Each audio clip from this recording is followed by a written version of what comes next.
আসসালামু আলাইকুম। আমরা আরও একটি নতুন কাজের ভিডিও নিয়ে আপনাদের মাঝে হাজির হয়েছি। আজকের ভিডিওটা স্পেশালি তাদের জন্য যারা অল্প কিছু টাকা বাঁচানোর জন্য এখনও লোহার গেট বানাতে চান। আজকে আমরা যে বিল্ডিংয়ে গেট লাগানোর জন্য এসেছি আপনারা দেখতে পাচ্ছেন। সেই বিল্ডিংয়ে আগে একটি লোহার গেট লাগানো ছিল এবং সেই গেটটি ব্যবহার করতে অসুবিধা হওয়ার কারণে আমরা এটিকে পরিবর্তন করে এসএসের গেট লাগাচ্ছি। এর কারণ লোহার গেট অনেক ভারী হয়, যার কারণে গেট খুলতে এবং লাগাতে অনেক কষ্ট হয়। তাছাড়া অনেক সময় মরিচার কারণে গেটের কবজা জাম হয় এবং এটি লাগাতে খুলতে অনেক কষ্ট হয়। অনেক সময় কবজা ভেঙেও যায়, তাতে বিপদ আরও বাড়ে।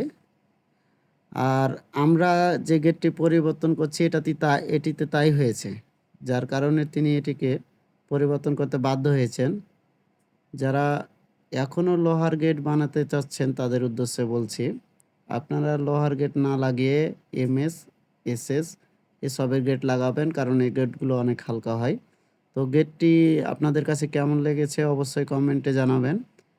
আর এ ধরনের কাজ যারা করতে চান তারা আমাদের সাথে যোগাযোগ করবেন।